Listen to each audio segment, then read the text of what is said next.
I compare this weight loss drug which is used like you are doing denting and painting of your car. Your engine अंदर से खराब हो गया आपका, तो आपका अगर जब आप weight gain करते हो, when you put on weight, there are some, your arteries may getting clogged, there may be certain other irreversible changes in your internal organs, there may be. So weight loss drugs may just give you an external that you have lost weight, but we don't know whether those organs changes which have taken place due to your obesity, whether those are reversible or not, we don't know. And pharma industry will claim wonders, but we don't know. One of the greatest inventions in the field of diabetes after insulin has been the GLP-1 class of drugs.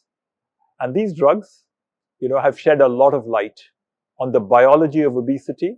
They happen to be initially drugs that were, thought of for control of glucose, but increasingly they are very useful for losing weight. And they have shed a lot of information on the biology of obesity.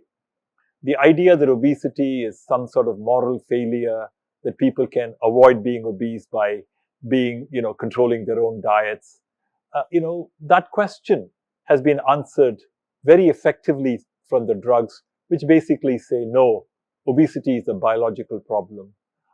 We can't that easily regulate our diet without understanding the neurology that is involved in hunger, the neurology of satiety, and the neurology of addiction to foods, etc.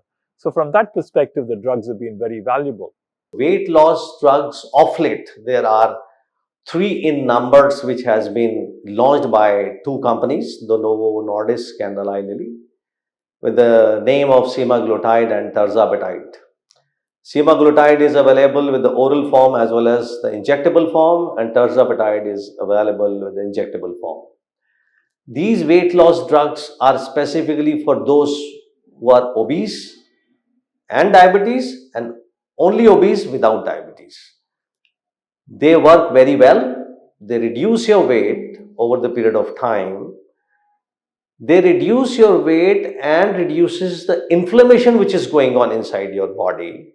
And once the inflammation reduces down, the complication rates related to your heart disease, your brain disease, your eyes, your kidneys, and your nerves, they start getting better over the period of time. And it has been seen that these weight loss drugs reduces the cardiovascular events by almost 14 to 20%. These agents primarily help by reducing appetite. They also have an effect on the way the bowel moves and the clearing of the bowel.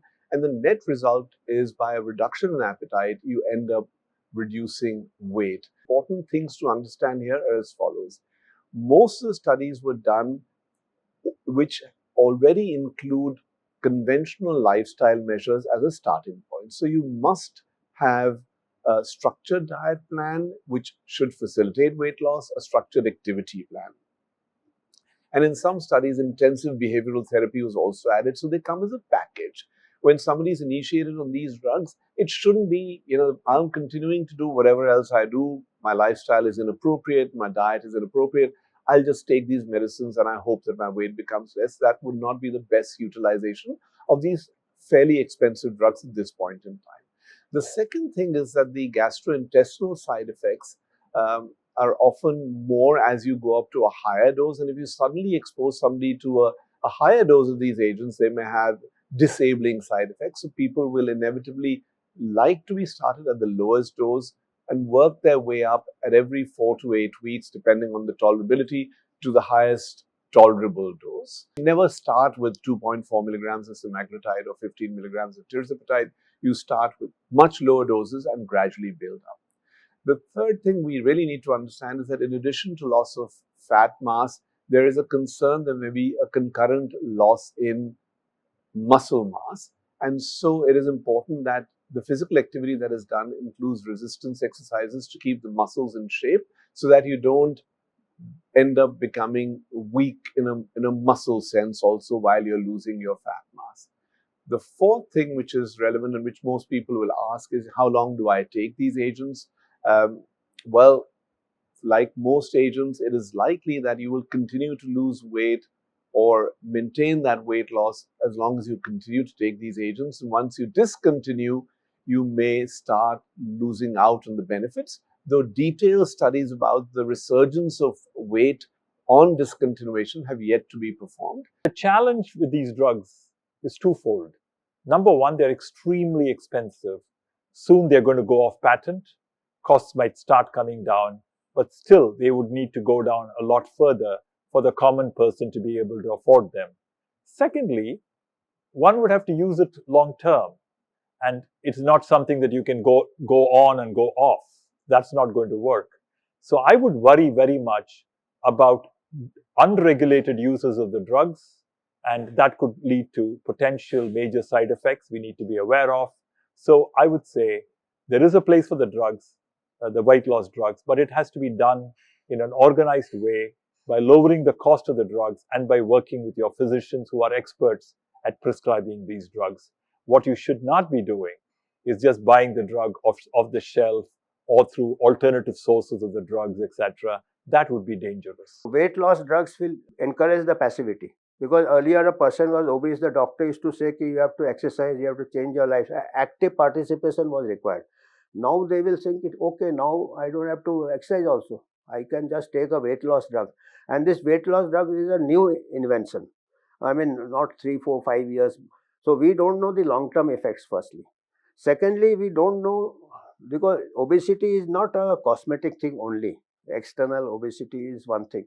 It may make you lose weight. But what about the side effects? We do not know. They can have serious side effects, like they can be pancreatitis, they can be gallstones, they can be, in rare cases, they can be blindness also. The retinal artery blocking has been noted. So it is a risk. I mean, it should be used only in highly selective cases under expert control, uh, not for routine cases. So my apprehension is that it may be sold over the counter, it may be a black market may come up, and people can afford it. So it is not to be taken lightly.